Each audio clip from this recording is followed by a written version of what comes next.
സാധനം കഴിക്കില്ല, വളരെ കുറച്ചേ കഴിക്കുള്ളൂ. ഇപ്പഴത്തെ നേരെ മറിച്ച് എന്റെ അനിയത്തി ധാരാളം കഴിക്കും. പക്ഷെ അവള് മെലിഞ്ഞിരിക്കണു, ഞാൻ ഭയങ്കര തടിച്ചിരിക്കണു. അത് എന്ത് ന്യായാണ് ആ പറയുന്നതിന്റെ?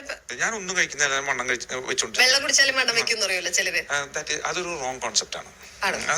അതായത് ഈ ലോകത്ത് വണ്ണം വെക്കാന്ന് പറഞ്ഞാൽ ഭക്ഷണം കഴിക്കാതെ വണ്ണം വെക്കില്ല. അതും ഭക്ഷണത്തിന് സ്പെസിഫിസിറ്റി കൂടി ഉണ്ട്. അതായത് അതിന്റെ സയന്റിഫിക് ബേസിസ് പറഞ്ഞുതരാം. ഈ ആൾക്കാർ പറയുമ്പോൾ ഇതിന് എല്ലാത്തിനൊരു ഈ അലോപ്പതിയിൽ എല്ലാത്തിനൊരു സയന്റിഫിക് ബേസിസ് ഉണ്ട്. നമ്മുടെ ശരീരത്തിൽ വണ്ണം വെക്കണമെങ്കിൽ നമ്മുടെ ഇൻസുലിന്റെ ലെവൽ കൂടുതലായിരിക്കണം.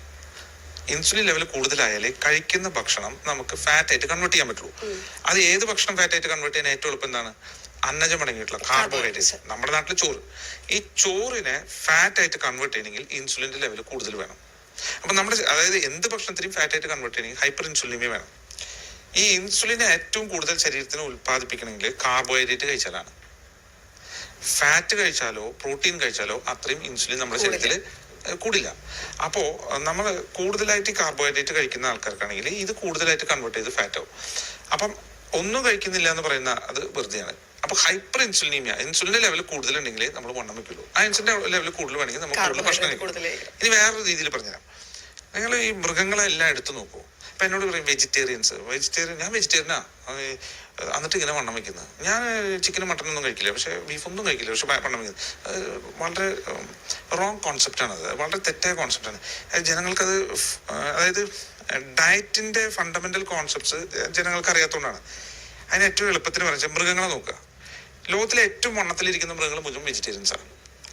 നീലത്തിമിംഗലം, ആന, പശു എല്ലാം വണ്ണത്തിലിരിക്കുക. ആ സമയം ഏറ്റവും വണ്ണം കുറയുന്നതാണ് സിംഹം, പുലി, ചെന്നായി. ഇതൊക്കെ വണ്ണം കുറഞ്ഞിരിക്കുന്നത്.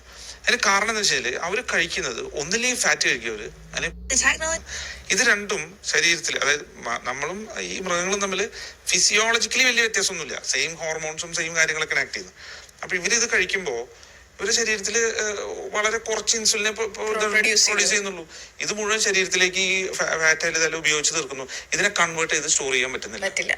That's A very simple example. അപ്പം വെജിറ്റേറിയൻ കഴിച്ചതുകൊണ്ട് വണ്ണം പറയുന്നത് വെജിറ്റേറിയൻ കഴിച്ച വണ്ണം കൂടിയല്ലോ.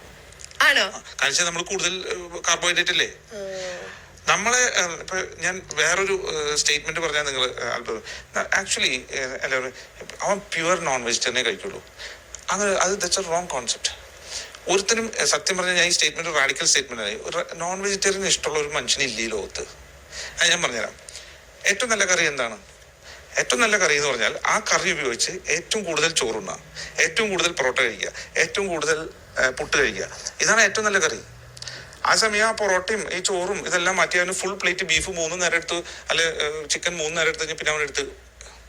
അതേസമയം നമ്മൾ ചില പ്രത്യേക ഫുഡ്സ്, പ്രോസസ്ഡ് ഫുഡ്സ് ഉണ്ട്. ഈ ഫ്രൈഡ് ചിക്കൻസ് നമ്മൾ ഭയങ്കര ടേസ്റ്റിന് കഴിക്കും. അത് ചിക്കന് വേണ്ടിയിട്ടല്ല നമ്മൾ കഴിക്കുന്നത്. അതിന്റെ മേലെ ഒരു മുരുമുരുന്ന സാധനം ഉണ്ട്. അതിൽ കോൺഫ്ലോർ ഉണ്ട്. അത് ഹൈ കാർബ്സ് ആണ്. അതാണ് ടേസ്റ്റ്.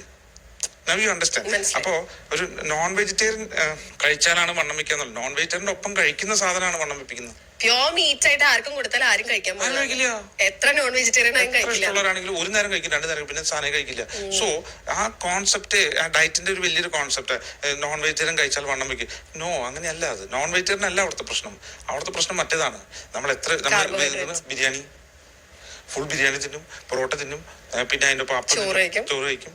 അതാണ് ഏറ്റവും നല്ല സാമ്പാർ എന്ന് പറയുന്നത്. എന്താണ് ഏറ്റവും കൂടുതൽ ചോറുണ്ണാൻ പറ്റുന്ന സാമ്പാർ? സാമ്പാർ എടുത്ത് കുടിക്കാൻ പറ്റുമോ? You understand? അതിന്റെ കൂടെ കഴിക്കുന്ന കാർബോഹൈഡ്രേറ്റ്സ് ആണ് വില്ലൻ അല്ലെ. അതിന് എന്ത് ടേസ്റ്റ് കിട്ടുന്നു അതാണ് നമ്മൾ കഴിക്കുന്നത്. അല്ലാണ്ട് പ്യൂർ നോൺ വെജിറ്റേറിയൻ എന്നൊരു കോൺസെപ്റ്റ്. ഇപ്പൊ ഈ വെജിറ്റേറിയൻ നോൺ വെജിറ്റേറിയൻ പറഞ്ഞ സ്ഥിതിക്ക് ഇപ്പൊ ഈ അടുത്തായിട്ട് നമ്മൾ കേൾക്കുന്ന ഒരു കാര്യമാണ്, ഒരു വീക്കിൽ more than 300 gram of chicken കഴിച്ചാൽ ക്യാൻസർ വരാനുള്ള, സ്പെഷ്യലി സ്റ്റൊമക് ക്യാൻസർ വരാനുള്ള സാധ്യത കൂടുതലാണ്. സ്റ്റൊമക് ക്യാൻസർ ഏറ്റവും കൂടുതൽ ജപ്പാനിലാണ്.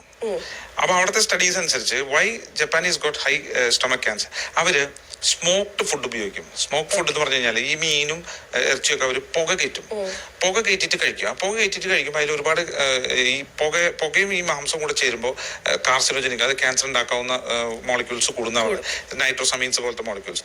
അതല്ലാതെ 300 gram ചിക്കൻ കഴിച്ചു കഴിഞ്ഞാൽ ക്യാൻസർ വരുന്ന ഒരു സ്റ്റഡീസിനും ബേസ് ചെയ്തിട്ടുള്ളതല്ല. അതായത് നമ്മൾ അലോപ്പതിയിൽ സ്റ്റഡീസ് എന്ന് പറയുമ്പോൾ നിങ്ങൾ ഉദ്ദേശിക്കുന്നില്ല, സ്ട്രിക്റ്റ് ക്രൈറ്റീരിയ ആയിരിക്കും ഹൈപ്പോത്തസിസിനെ പ്രൂവ് ചെയ്യാനായിട്ട്. അപ്പം അങ്ങനെ നമുക്ക് ബേസ് ചെയ്തിട്ട് ഒരു സ്റ്റഡി, ഒബ്സർവേഷൻ സ്റ്റഡീസ് നമ്മൾ സ്റ്റഡീസ് ആയിട്ട് കണക്കാക്കാറില്ല. സയന്റിഫിക് ബേസിസ് ഇല്ല എന്തായാലും പറയുന്നത്. അതുപോലെ തന്നെ പറയുന്ന ഒരു കാര്യമാണ് സയന്റിഫിക് ബേസിസ് ഇല്ല എന്തായാലും പറയുന്നത്. അതുപോലെ തന്നെ പറയുന്ന ഒരു കാര്യമാണ്, നോൺ വെജിറ്റേറിയൻസിനാണ് കൂടുതൽ ക്യാൻസർ വരാനുള്ള സാധ്യത കൂടുതൽ, വെജിറ്റേറിയൻസിന് അഥവാ വീഗൻസിന് ആ പ്രശ്നം ഉണ്ടാവാറില്ല. അല്ല, അതും റോങ് കോൺസെപ്റ്റ് ആണ്. അപ്പം നോൺ വെജിറ്റേറിയനിസവും പിന്നെ നമ്മൾ കഴിക്കുന്ന ഭക്ഷണം തമ്മിൽ സ്റ്റഡീസ് കമ്പയർ ചെയ്യുമ്പോൾ യാതൊരു തരത്തിലുള്ള സ്റ്റഡീസും ഇല്ല, എക്സെപ്റ്റ് വൺ അസോസിയേഷൻ. ഈ അസോസിയേഷനെ നമ്മൾ സ്റ്റഡീസിനെ നമുക്കൊരു ലൈക്ക് സയന്റിഫിക്കലി ഇത് ഇങ്ങനെയാണെന്ന് പറഞ്ഞിട്ട്, അപ്പൊ അലോപ്പതിയിൽ അങ്ങനെ ഒരു സ്റ്റഡി അസോസിയേറ്റ് ആണെങ്കിൽ നമ്മൾ പേഷ്യനോട് പറയുന്നത് കഴിക്കരുതെന്ന് പറയും. അങ്ങനെ പറയാവുന്ന അത്രയും സയന്റിഫിക് ആയിട്ട് ബലവത്തായിട്ടുള്ള ഒരു സ്റ്റഡി നമുക്കില്ല. പക്ഷെ ഒബ്സർവേഷൻ സ്റ്റഡി അനുസരിച്ച് ബീഫ് കഴിക്കുന്നവരിൽ റെക്ടൽ ക്യാൻസർ, മലക്കുടൽ ക്യാൻസർ വരാനുള്ള സാധ്യത ഒരു ലേശം കൂടുതലാന്നല്ലാതെ ബാക്കിയൊന്നും ഡയറക്റ്റ് കോറിലേഷൻ ഓഫ് ഡയറ്റ് ആയിട്ട് ഒരു ക്യാൻസറും അറിയപ്പെടുന്നില്ല. ഇല്ല, ഒരു സാധനത്തിനും ഇല്ല. ഈ പറഞ്ഞ പോലെ ചിക്കനും നോൺ വെജിറ്റേറിയനും ഒരു ഭക്ഷണത്തിനും ഇല്ല. ബീഫ് കഴിക്കുന്നവർക്ക് കുറച്ച് സാധ്യത കൂടുതലുണ്ട്. മനസ്സിലായി. ഓക്കെ. അപ്പൊ പിന്നെ അതായത് ഫുഡിന് അങ്ങനെ ഡയറക്റ്റ് ഒരു ബന്ധമില്ല നമ്മുടെ ഗ്യാസ്ട്രോ ഇൻറ്റസ്റ്റൈനൽ ക്യാൻസറിനെങ്കിൽ പിന്നെ ഗ്യാസ്ട്രോ ഇൻറ്റസ്റ്റൈനൽ ക്യാൻസറിന്റെ കാരണങ്ങൾ എന്തൊക്കെയാണ്? That's very interesting. ഇപ്പോൾ ഞാനെല്ലാം സയന്റിഫിക് ബേസിലാണ് സംസാരിക്കുന്നത്. ഈ ക്യാൻസർ എന്ന് പറഞ്ഞാൽ രണ്ട് സാധ്യതകളാണ് വരാനുള്ള സാധ്യത. ഒന്ന് ജനിതകപരമായിട്ട്, അതല്ലാത്തത് ജനിതകപരം വിട്ടേക്കുക. അതായത് cancer is A disease of old age and escape of immunity. അതായത് ഒരു ജനത വയസ്സാവും തോറും ആ ജനതയിൽ വയസ്സായ ജനങ്ങൾ കൂടുതലുള്ള ഭാഗങ്ങളിൽ ക്യാൻസർ വരാൻ സാധ്യത കൂടും. കാരണം എല്ലാ ഗ്യാസ്ട്രോഇൻറ്റസ്റ്റൈനൽ ക്യാൻസറും വയസ്സായവരിലാണ് കൂടുതലായി കാണപ്പെടുന്നത്. അപ്പോൾ 50 വയസ്സ് വരെയാണ്. ഇപ്പോൾ നമ്മൾ ആഫ്രിക്കൻ കാടുകളിൽ പോയി അവർ 40-50 വയസ്സാകുമ്പോഴേക്കും അവർ മരിച്ചു. അവരുടെ ഈ ഗ്യാസ്ട്രോഇൻറ്റസ്റ്റൈനൽ ക്യാൻസർ കാണാൻ പറ്റത്തില്ല. അപ്പൊ നമ്മൾ തന്നെ പണ്ട് കാലത്ത് ഇത്രയും ക്യാൻസറുകൾ നമ്മൾ കാണില്ലായിരുന്നു. അത് ഒന്ന് ഡിറ്റക്ഷന്റെ പ്രശ്നം, അതായത് കണ്ടുപിടിക്കണമെങ്കിൽ എൻഡോസ്കോപ്പിയും കൊളോസ്കോപ്പിയും ഒന്നും ഞാനൊന്നും പഠിക്കുന്ന കാലത്ത് അത്രയും ഇതില്ല. ഇപ്പോ എവിടെ നോക്കിയാലും എൻഡോസ്കോപ്പിയും കൊളോസ്കോപ്പിയും നോക്കി, അപ്പൊ ഡിറ്റക്ഷൻ റേറ്റ് കൂടുതലാണ്. രണ്ട്, അന്നത്തെക്കാളും കൂടുതൽ വയസ്സായവർ ഇപ്പോഴാ ജീവിക്കുന്നത്. Average life span 76 വയസ്സാണെന്ന്. അപ്പോൾ അങ്ങനെ വയസ്സായ ഒരു ജനത വരുമ്പോൾ വയസ്സായവരിൽ എന്തായാലും ഈ ക്യാൻസർ കൂടുതലായിട്ട് കാണും.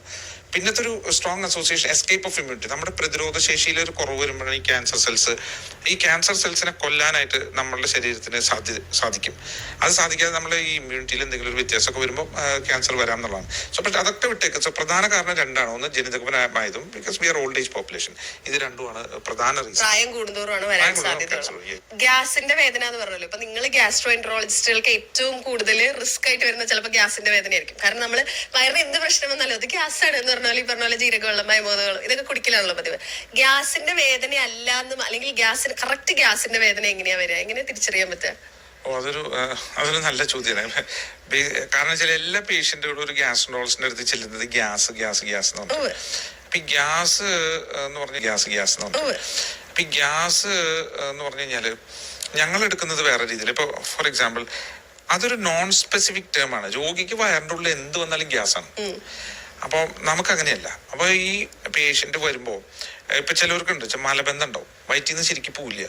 അപ്പൊ പോവാണ്ടാവുമ്പോൾ അവർക്ക് ഈ എന്തെങ്കിലും കഴിച്ചു കഴിഞ്ഞാൽ വയറ്റിൽ മലം കെട്ടി പിന്നെ വയറ് വന്ന് വീർക്കും. അപ്പൊ അവരും ഗ്യാസ് എന്ന് പറയും. ചിലവർക്ക് ഭക്ഷണം കഴിച്ച ഇപ്പോൾ എച്ച് പൈലോറി എന്നൊക്കെ പറഞ്ഞ ചില ബാക്ടീരിയ ഉണ്ട്. അതിപ്പം ആമാശയത്തിനെ അഫക്ട് ചെയ്യുന്ന ചില പേഷ്യൻസിന് ഗ്യാസ്ട്രൈറ്റിസ് എന്ന് പറഞ്ഞൊരു അവസ്ഥയുണ്ട്. അപ്പൊ അവർ ഭക്ഷണം കഴിച്ച ഉടനെ വയറിങ്ങനെ സ്തംഭിക്കുക, അവരും ഇത് ഗ്യാസ് എന്ന് പറയും. ചിലർക്ക് ഈ പൈലോറിക് ഡിസ്മോട്ടിലിറ്റി, അതായത് ഈ ആമാശയത്തിനെയും ചെറുകുടലിനെയും കണക്ട് ചെയ്യുന്ന ചില വാൽവ്, അവിടെ ഒരു ചില വാൽവുകളൊക്കെ ഉണ്ട്, അവിടെയൊക്കെ ചില ചലനശേഷിയിലെ കുറവ്. അപ്പൊ അവിടെ വരുമ്പോൾ വയറ് വന്ന് വീർക്കും. അപ്പൊ അതും ഗ്യാസാണ്.